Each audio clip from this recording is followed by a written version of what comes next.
श्री राम दोस्तों, श्री राम जी की भील गुहराज से भेंट। भगवान श्री राम सभी अयोध्या वासियों को नगर के बाहर रात्रि के समय सोते हुए छोड़कर चले गए। प्रातःकाल सब लोग जगे, सब ने जान लिया भगवान हमें छोड़कर चले गए हैं। सब लोग राम जी के वियोग में दौड़ रहे हैं।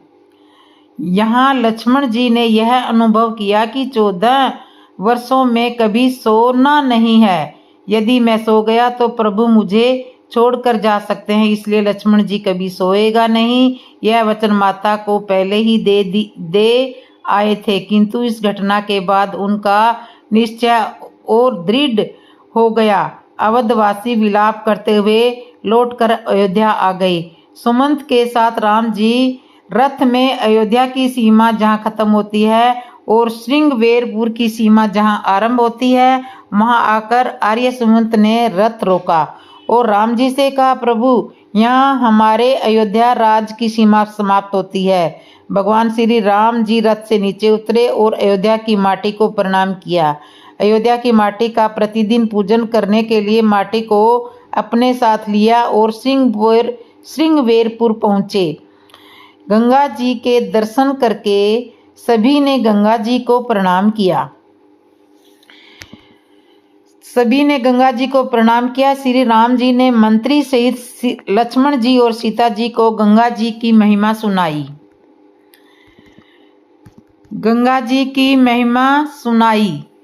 श्रृंगवेरपुर का राजा निषाद राज था। जब भगवान राम गुरुकुल में पढ़ते थे उस समय का वह उनका मित्र था। श्री राम जी ने निषाद राज को सूचना देना आवश्यक नहीं समझा। विचार किया यहाँ रात्रि विश्राम के पश्चात प्रातःकाल चले जाएंगे, किंतु निषाद राज को यह सूचना मिल चुकी थी कि अयोध्या नरेश भगवान श्री राम जी का उनके श्रृंगवेरपुर में आगमन हुआ है। वह उपहार लेकर राम जी के स्वागत के लिए नगरवासियों को साथ में लेकर प्रसन्न होते हुए वहां पर आया। भगवान से मिलकर अपने जीवन को धन्य किया, किंतु जब उसने यहाँ आकर राम जी को तपस्वी वेश में देखा तो बहुत दुखी हुआ। राम जी ने अपने मित्र को गले से लगाया। निषाद राज पूछने लगा, स्वामी यह भेष आपने किस कारण से धारण किया है? राम जी निषाद राज के इस प्रश्न पर मौन रहे। तब मंत्री सुमिंत ने बताया, इन्हें सौतेली माता कैकेयी के द्वारा वनवास दिया गया है। पिता की आज्ञा से यह वनवास में आए हैं। निषाद राज ने जब यह सुना तो बहुत दुखी हुए। राम जी से आग्रह करने लगा, स्वामी मेरा यह श्रृंगवेरपुर छोटा राज्य है। आप यदि मुझे अपना मित्र मानते हो तो मैं अपने सच्चे हृदय से कहता हूँ, आप इस राज्य को ग्रहण कीजिए। आप हमारे राजा हो, हम सब आपकी प्रजा बनकर रहेंगे। आप 14 वर्ष तक यहीं निवास कीजिए। यह भी वन क्षेत्र है। पिता की आज्ञा का पालन भी हो जाएगा और मेरा मान भी बढ़ जाएगा। भगवान श्री राम जी निषाद राज के इस संपूर्ण भाव को देखकर बहुत प्रसन्न हुए। कहते हैं, मित्र तुम्हारा यह अनुग्रह मुझे स्वीकार है, किंतु मैं इसे ग्रहण नहीं कर सकता हूँ। मुझे 14 वर्ष तक मुनि के भेष में वन में रहना है। मैं नगर में नहीं जा सकता। जब निषाद राज ने यह जाना कि प्रभु नगर में नहीं जा सकते तो बहुत ज्यादा दुखी हुए। राम जी ने कहा, मुझे प्रातःकाल आगे की ओर जाना है, अभी रात्रि विश्राम की व्यवस्था हो जाए। निषाद राज ने घास फूस का बिछौना तैयार किया, कंदमूल फल का आहार दिया। राम जी शयन कर रहे हैं, लक्ष्मण जी चरण दबा रहे हैं। श्री सीता जी लक्ष्मण जी के रूप को देखकर नगरवासी बड़े दुखी हैं, आपस में बातें कर रहे हैं। इनके माता पिता कैसे हैं जो इन नन्हे राजकुमारों को वन में भेज दिया। निषाद राज ने तुरंत सीता जी के लिए घास फूस और पत्तों का बिछौना तैयार किया। श्री सीता जी उन बिछौनों पर विश्राम करने लगी। राम जी आज्ञा से लक्ष्मण को विश्राम करने का आदेश हुआ। निषाद राज ने विश्राम के लिए लक्ष्मण जी और सुमित जी के लिए विश्राम की व्यवस्था की, किंतु लक्ष्मण जी वीरासन में बैठ गए और निषाद राज ने कहा, मुझे सोना नहीं है, माता जी की आज्ञा है। जब राम जी विश्राम करें तब तुम उनकी सेवा में रहना। पहरा देना। राम जी के प्रति लक्ष्मण जी के त्याग को देखकर निषाद राज बहुत प्रसन्न हुआ। रात्रि विश्राम के पश्चात श्री राम जी स्नान ध्यान दैनिक क्रिया से निर्वित होकर वट वृक्ष के दूध से अपनी जटाएं बनाकर तैयार हुए। आर्य सुमित ने कहा, सुमित अब तुम रथ लेकर अयोध्या वापस लौट जाओ, यहाँ से अब हम पैदल ही प्रस्थान करेंगे। सुमित जाने को तैयार नहीं हो रहा। जिस तरह राजा दशरथ जी ने सुमित से प्रार्थना की थी वह संदेश सुमित ने राम जी को सुनाया और लक्ष्मण जी ने माता कैकेयी और पिताजी दशरथ जी के संबंध में कुछ अनुचित वचन कहे। राम जी ने लक्ष्मण जी को समझाया और सुमित से हाथ जोड़कर कहा, लक्ष्मण के कहे हुए अनुचित वचन पिताजी से न कहिएगा, यह इसका बचपना है, इसे क्षमा कीजिएगा। राम जी ने कहा, सुमित तुम केवल अयोध्या के मंत्री ही नहीं पिता के मित्र भी हो और इस तरह पिताजी संकट में है, दुखी हैं, तुम्हारा कर्तव्य है उन्हें जाकर सांस बंधाइए। और जब तक तुम अयोध्या लौट कर नहीं जाओगे माता कैकेयी को यह संशय बना रहेगा कि कहीं सुमित राम जी को वापस लेकर अयोध्या न आ जाए। इसलिए तुम्हारा जाना आवश्यक है ताकि वह तुम्हें देखकर निश्चित हो जाए कि हाँ अब राम वन को चले गए हैं। राम जी की बातें सुनकर सुमित खड़े खड़े विचार कर रहा है। उधर राम जी ने निषाद राज से कहा, मित्र हमें गंगा पार होना है, नौका का प्रबंध किया जाए। निषाद राज ने नौका का प्रबंध किया और कहा, प्रभु नौका तैयार है, आप चलिए। लक्ष्मण जी सीता जी सहित प्रभु निषाद राज के साथ गंगा किनारे पहुंचते हैं। गंगा किनारे पहुंच जाते हैं। इस तरह से राम और भील गुहु निषाद राज से राम जी की भेंट हुई है। अब राम जी और सुमित जी का संवाद चलने लगा। मंत्री सुमित श्री राम लक्ष्मण और सीता जी को वनवास के लिए गंगा के तट पर छोड़ने आते हैं। श्री रामचंद्र जी बड़का दूध मंगाकर अपनी और छोटे भाई लक्ष्मण की सिर पर तपस्विनियों जैसी जटाएं बनाते हैं। यह देखकर सुमित जी के नेत्रों में आंसू आ जाते हैं और वे हाथ जोड़कर अत्यंत दीन वचन से बोलते हैं, हे नाथ मुझे कौशलनाथ दशरथ जी ने ऐसी आज्ञा दी थी कि तुम रथ लेकर श्री राम जी के साथ जाओ, वन दिखाकर गंगा स्नान कराकर दोनों भाइयों को तुरंत लौटा लाना। सब संशय और संकोच को दूर करके लक्ष्मण राम जी और सीता जी को फिरा लाना। महाराज ने ऐसा कहा था। अब प्रभु जैसा कहें मैं वही करूँगा। इस प्रकार से विनती करके वे श्री रामचंद्र जी के चरणों में गिर पड़े और बालक की तरह रो रहे हैं और बोले, हे तात कृपा करके वही कीजिए जिससे अयोध्या अनाथ न हो। श्री राम जी ने मंत्री को उठाकर धैर्य बंधाया। श्री रघुनाथ जी और सुमंत का यह संवाद सुनकर निषाद राज कुटुंबियों सहित व्याकुल हो जाता है और श्री राम जी सुमंत को समझाने लगे, सुमंत अब तुम रथ लेकर वापस अयोध्या लौट जाओ। अब हम यहाँ से पैदल ही जाएंगे। लक्ष्मण जी क्रोधित होते हुए माता कैकेयी और महाराज दशरथ के विषय में कटु वचन बोलते हुए कुछ संदेश देने लगते हैं। इस समय लक्ष्मण जी को लगा कि पहले तो राम जी को राज्य से दूर किया गया, वनवास दिया गया और अब उनको मनाने का ढोंग किया जा रहा है। फिर लक्ष्मण जी ने सुमित जी को कुछ कड़वी बातें कही जिस पर प्रभु श्री रामचंद्र जी ने उसे बहुत ही अनुचित जानकर लक्ष्मण जी को गुस्सा से मना किया।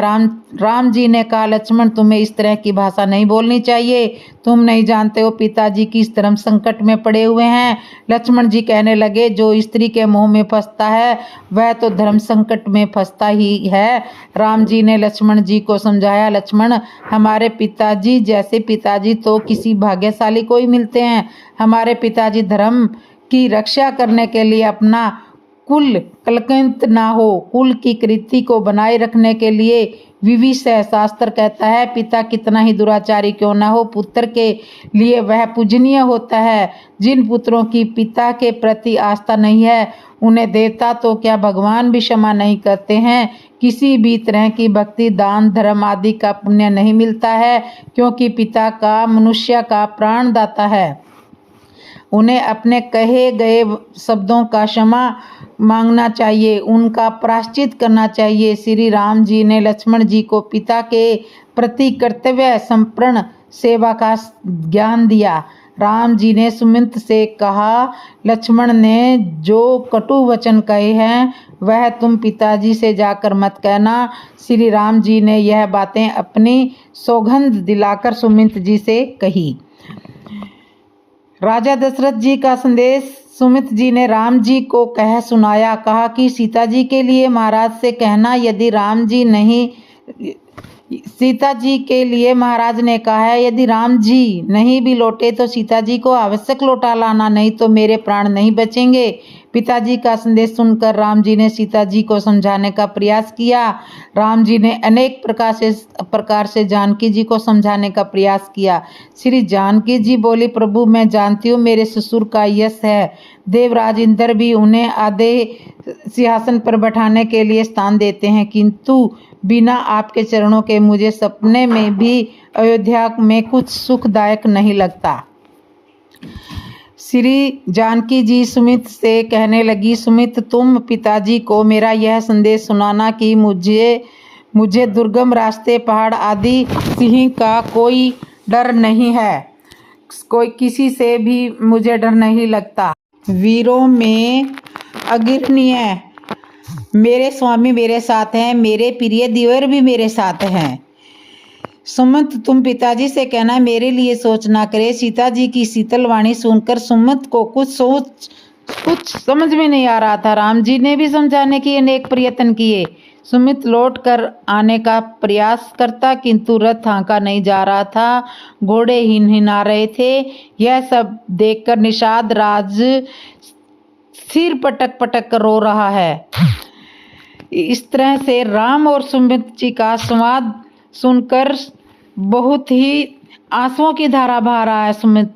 तो ये था राम और सुमित का संवाद। अब आता है केवट और राम का संवाद। राम जी, लक्ष्मण जी, सीता जी गंगा जी के किनारे पर आकर खड़े हैं। राम जी केवट से कह रहे हैं, भैया केवट अपनी नौका लेकर इधर आओ, हमें गंगा के पार जाना है। केवट राम जी की बातों पर ध्यान नहीं दे रहा है, इधर आने का स्थान पर उधर जाने लगा। लक्ष्मण जी ने राम से कहा, भैया इसका स्वभाव बड़ा सहज है, सरल है, कोई आपकी बात को मानता ही नहीं है। राम जी ने हंसते हुए लक्ष्मण से कहा, लक्ष्मण कोई मेरी बात नहीं मानता, इससे तुम्हारा क्या आशय है? हाँ इतना आवश्यक है, केवट मेरे बुलाने से इधर नहीं आ रहा, दूसरा और कौन है जो मेरी बात नहीं मान रहा है? लक्ष्मण जी ने कहा, यह केवट जिसे तुम बुला रहे हो उधर जा रहा है, आने का नाम ही नहीं ले रहा, आ ही नहीं रहा। और उधर हमारा मंत्री सुमित जिसे आप अयोध्या जाने को कह रहे हो वह जा ही नहीं रहा, ना यह तुम्हारी बात मान रहा है ना वह तुम्हारी बात मान रहा है। राम जी ने हंसते हुए लक्ष्मण जी से कहा, जो मेरी बात नहीं मानता वह मेरा भक्ति हो सकता है, केवट भी बात नहीं मान रहा है वह भी मेरा भक्त होगा। लक्ष्मण जी ने कहा, यदि भक्त होता तो तुरंत चलकर आता, आपकी बात मान लेता। राम जी ने हंसते हुए कहा, लक्ष्मण जब किसी दुकानदार का सुबह सुबह मुहूर्त खराब हो जाए, कोई उधार मांगने वाला आ जाए, तब उसे लगता है आज मेरा मुहूर्त खराब हो गया। प्रारंभ से ही ऐसा ग्राहक आ गया, शायद आज दिन भर जितने भी आएंगे सब ऐसे ही आएंगे। राम जी ने कहा, ऐसा ही मेरे साथ हुआ है, भगवान केवल मुझे अब वनवास केवल मुझे हुआ था, ना तुम्हें हुआ था, ना सीता जानकी जी को वनवास हुआ था। और मैंने तुम दोनों से कहा था यहीं अयोध्या में रहो, माता सीता की सेवा करना, तुम दोनों ने मेरी आज्ञा नहीं मानी। मैं जानता हूँ तुमने मेरी आज्ञा नहीं मानी, क्योंकि तुम्हें मुझसे प्रेम है। मैं तभी समझ गया मुहूर्त खराब हुआ है। अब रास्ते में जितने मिलेंगे सब ऐसे ही मिलेंगे, बस यही समझ लो। तुमने मेरे प्रति प्रेम होने के कारण मेरी आज्ञा का पालन नहीं किया, और यह केवट भी मेरी आज्ञा का पालन नहीं कर रहा है, तो यह भी कोई मेरा भक्त ही होगा। लक्ष्मण जी और सीता जी राम जी की बातें सुनकर नीचे गर्दन करके मंद मंद मुस्कुराने लगे। लक्ष्मण जी ने कहा, ठीक है भैया, अब केवट से आप ही बात कीजिएगा, राम जी ने फिर केवट को आवाज लगाई, केवट भैया अपनी नौका इधर ले आइए। केवट कहने लगा, प्रभु मैं नौका लेकर नहीं आऊँगा, मैं जानता हूँ आपको मेरी नौका में बिठाना मतलब मेरे लिए बहुत बड़ी मुसीबत खड़ी करना है। मैं जानता हूँ आपके पाँव में जादू है। यदि मैं आपको अपनी नौका में बैठाता हूँ और यदि मेरी यह नौका नारी बन गई तो मैं क्या कमाऊंगा, क्या खाऊंगा, और यदि यह नारी बन गई तो मुसीबत और भी बढ़ जाएगी, एक सदस्य और बढ़ जाएगा और कमाने वाला भी चला जाएगा। बहुत परेशानी है, घर भी जाने का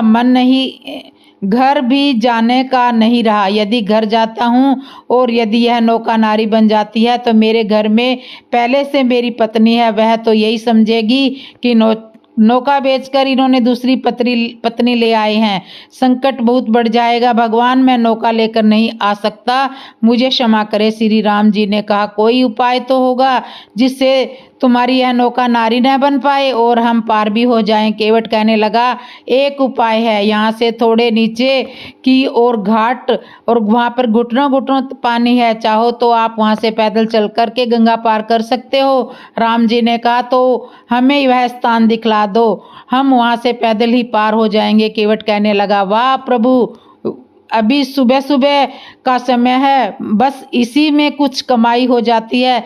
यदि वह स्थान मैं आपको चल कर के दिखला दूंगा तो सब लोग वहीं से पैदल ही पार हो जाएंगे और फिर मेरी नाव में कौन बैठेगा? मेरा तो बहुत बड़ा नुकसान हो जाएगा, मेरा तो धंधा ही चौपट हो जाएगा।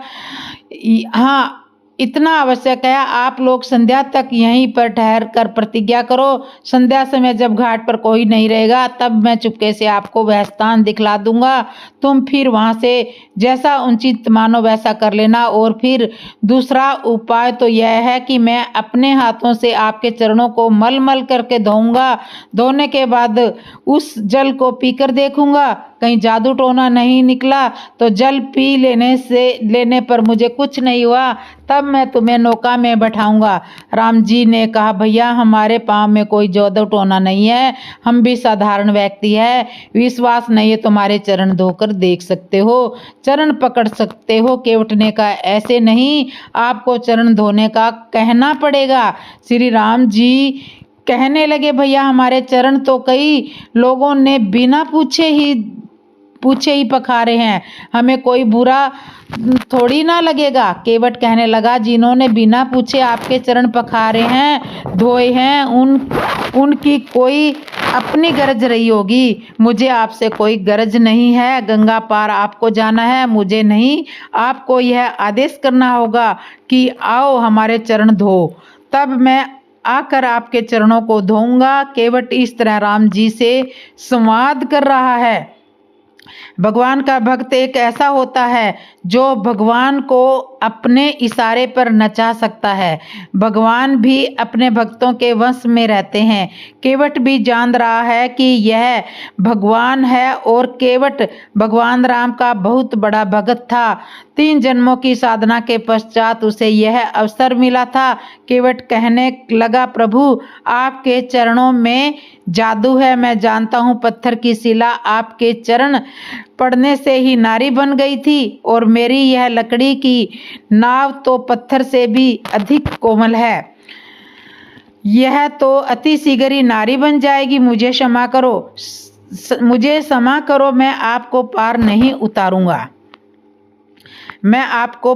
उतारूंगा। इस तरह से केवट और राम जी का संवाद चल रहा है। केवट ने अपने पूर्वजों का उद्धार कैसे किया? भगवान का भक्त एक ऐसा होता है जो भगवान को अपने इशारे पर नचा सकता है। भगवान भी अपने भक्तों के वश में रहते हैं। केवट जान रहा है कि यह भगवान है और केवट भगवान का बहुत बड़ा भक्त था। 3 जन्मों की साधना के पश्चात उसे यह अवसर मिला था। केवट कहने लगा, प्रभु आपके चरणों में जादू है, मैं जानता हूँ। पत्थर की शिला आपके पैर लगने से नारी बन गई थी और मेरी तो यह नाव लकड़ी की है, यह तो और भी ज्यादा कोमल है, यह तो अति शीघ्र ही नारी बन जाएगी। मुझे क्षमा करो, मैं आपको पार नहीं उतारूंगा, गंगा पार उतारूंगा तो मेरी एक शर्त है, आपके चरणों को मल मल करके धोऊंगा। लक्ष्मण जी खड़े खड़े विचार कर रहे हैं, मन में थोड़ा क्रोध भी है। केवट से कहने लगे, तुम इतनी देर से भगवान को समझा रहे हो कि यह लकड़ी की नौका नारी बन जाएगी। मैं अपने घर में मेरी पत्नी को किस तरह से समझाऊंगा? अरे जब तुम भगवान को समझा सकते हो तो क्या घर में अपनी पत्नी को नहीं समझा पाओगे? केवट कहने लगा, लक्ष्मण भैया बुरा मत मानना, सब अपने अपने अनुभव की बात है। भगवान को समझना आसान है, पत्नी को समझाना कठिन है। आप समय देख लीजिए, क्या आपके पिताजी महाराज दशरथ जी आपकी माता कैकेयी को समझा पाए? केवट के यह वचन सुनकर लक्ष्मण जी मौन हो गए। केवट कहने लगा, मैं पार उतारने के लिए इनकार नहीं कर रहा हूँ, मेरा निवेदन केवल इतना ही है कि मुझे चरण धोने की आज्ञा दी जाए। हाँ, इतना आवश्यक है कि मैं चरण धोने के पश्चात आपसे उतराई का दाम नहीं लूंगा, मुफ्त में गंगा जी के पार उतार दूंगा। राम जी ने कहा, उतराई क्यों नहीं लोगे? केवट बोला, मैं जानता हूं कि तुम सन्यासी वेश में हो, तुम्हारे पास देने को कुछ भी नहीं है। जो आप पार हो जाने के बाद कहोगे वही बात मैं आपसे पहले कह रहा हूं, उतराई मत देना। राम जी मन में सोच रहे थे, केवट अपनी सारी शर्तें पूरी करवाए जा रहा है और एहसास रत्ती भर का नहीं ले रहा है। केवट के प्रेम से सने हुए अटपटे वचन सुनकर श्री राम जी जानकी जी और लक्ष्मण जी की ओर देखकर हंसे। राम जी ने केवट को आज्ञा दी, ठीक है भैया, धो लीजिए चरण, तुम वही करो जिससे तुम्हारी नाव बची रहे। केवट प्रसन्न होता हुआ कठोते में जल लेकर राम जी के चरण धोने लगा। आकाश में देवता पुष्प वर्षा कर रहे हैं कि केवट के समान कोई पुण्यवान नहीं है। केवट बहुत देर तक चरण धोता रहा। राम जी कहने लगे, केवट भैया धूल लगे होंगे। केवट बहुत देर तक चरण धोता रहा। राम जी कहने लगे, केवट भैया धूल गए होंगे। केवट भैया धुल गए होंगे। केवट ने कहा, हाँ प्रभु, बस पहला चरण तो धुल गया है। राम जी ने इतना सुनते ही चरण को भूमि पर रख दिया। केवट बोला, गड़बड़ कर दी, फिर से धोना पड़ेगा। आपने पैर पोंछने नहीं दिया, फिर से रज कण लग गए। बड़ा प्यारा दृश्य है, भगवान का एक पैर धोता और उसे निकाल कर कठौती से बाहर रख देता, और जब दूसरा धोने लगता तो पहला पैर गीला होने से जमीन पर रखने से धूल भरा हो जाता।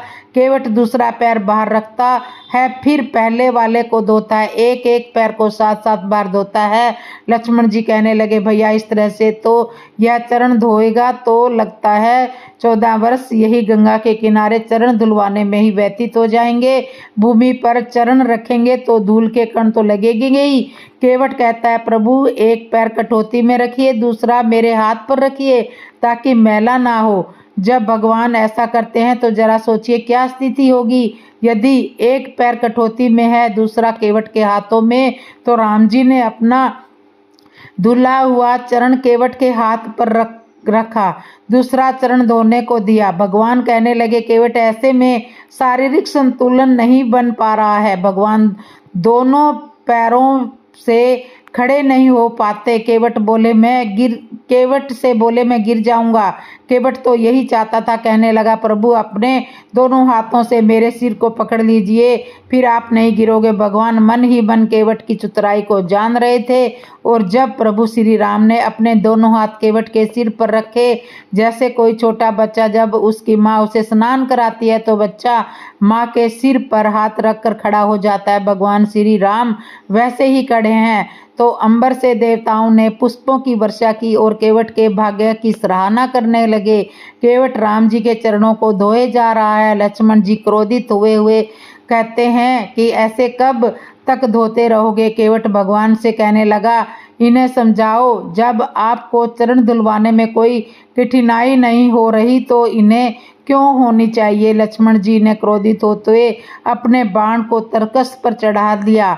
केवट कहने लगा, आवश्यक मार दीजिए मुझे, मेरा क्या बिगड़ेगा, बदनामी तो राम जी की होगी। लोग यही कहेंगे कि भगवान ने अपने छोटे भाई के हाथों गरीब केवट को मरवा दिया। लक्ष्मण जी ने अपने बाण को वापस तरकस में रख दिया और मन ही मन कहने लगे, नहीं नहीं, मैं ऐसा नहीं करूंगा, मैं प्रभु के साथ उनकी बदनामी कराने नहीं आया हूँ। केवट ने भगवान के चरण धो लिए। अब राम जी ने कहा, भैया चरण धुल चुके हैं, अब हमें गंगा के पार करवा दीजिए। केवट कहने लगा, नहीं अभी नहीं, हमारे लिए घाट का नियम थोड़ी न, तो तुम्हारे लिए घाट का नियम थोड़ी ना तोड़ूंगा। राम जी ने कहा, क्या आशय है तुम्हारी बात का? घाट का नियम है, घाट का क्या नियम है? केवट ने कहा, जो पहले आया है उसे पहले उतारूंगा। राम जी कहने लगे, भैया पहले तो हम ही आए हैं, यहाँ पर तो कोई दिखाई ही नहीं दे रहा, तो आपको कुछ दिखाई नहीं दे रहा। केवट ने कहा, यदि तुम्हें दिखाई दे देते तो वे कभी के पार हो जाते। आपके पूर्वज राजा सागर के 60,000 पुत्रों का उद्धार करने के लिए आप ही के परदादा भागीरथ जी स्वर्ग से गंगा जी को लेकर आए थे और उनका उद्धार किया था। आज प्रभु आपके चरण धोकर मेरे कठौते में एक नई गंगा का जन्म हुआ है। इस गंगा जल से मैं अपने पूर्वजों का उद्धार करना चाहूँगा। मुझे विश्वास है आपके पावन चरणों के जल से मेरे पूर्वज अवश्य इस भवसागर से पार हो जाएंगे। यह कहकर केवट ने अपने पूर्वजों की अस्थियां कठौते के जल में समाहित की, उन्हें गंगा जल में प्रवाहित किया।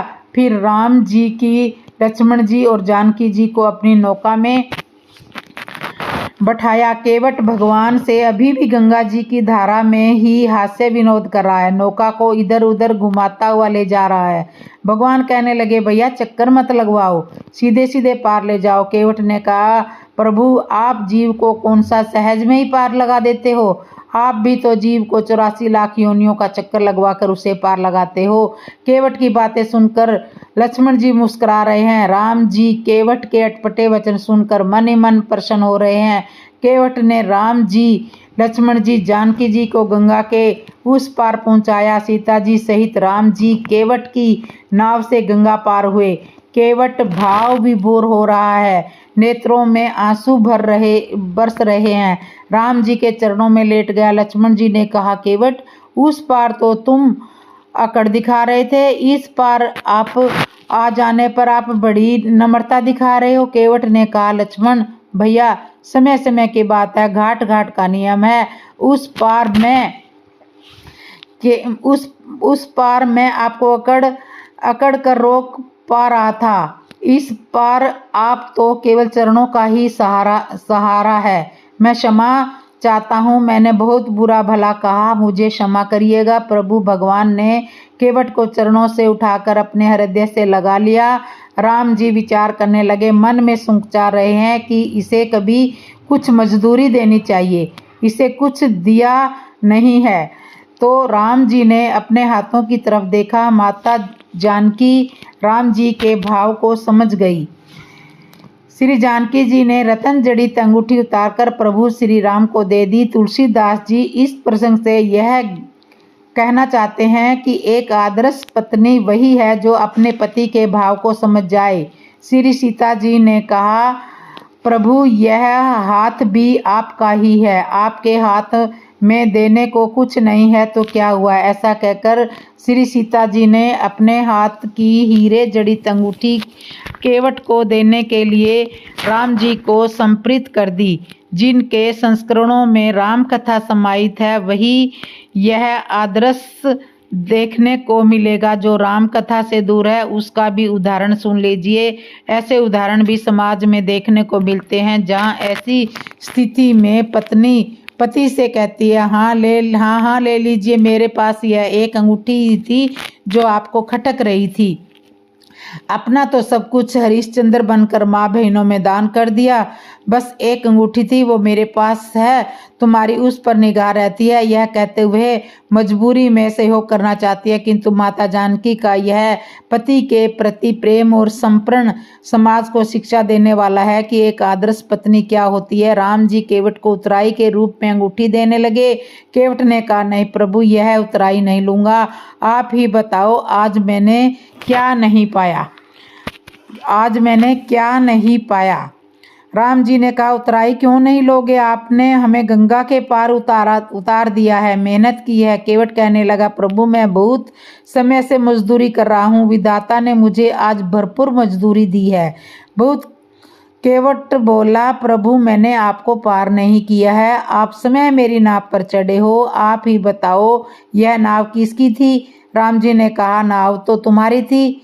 तब केवट ने कहा, जब यह नाव मेरी थी और मेरी नाव गंगा जी के पार हुई है तो पार तो मेरी नौका हुई है, उतराई तो मुझे देना चाहिए। आपको राम जी केवट के इस भाव प्रेम को समझ रहे हैं। केवट कहने लगा, वैसे मैं भी आपसे उतराई नहीं ले सकता क्योंकि आपका और मेरा व्यवसाय एक ही है, व्यवसाय की दृष्टि से हम भाई भाई हैं।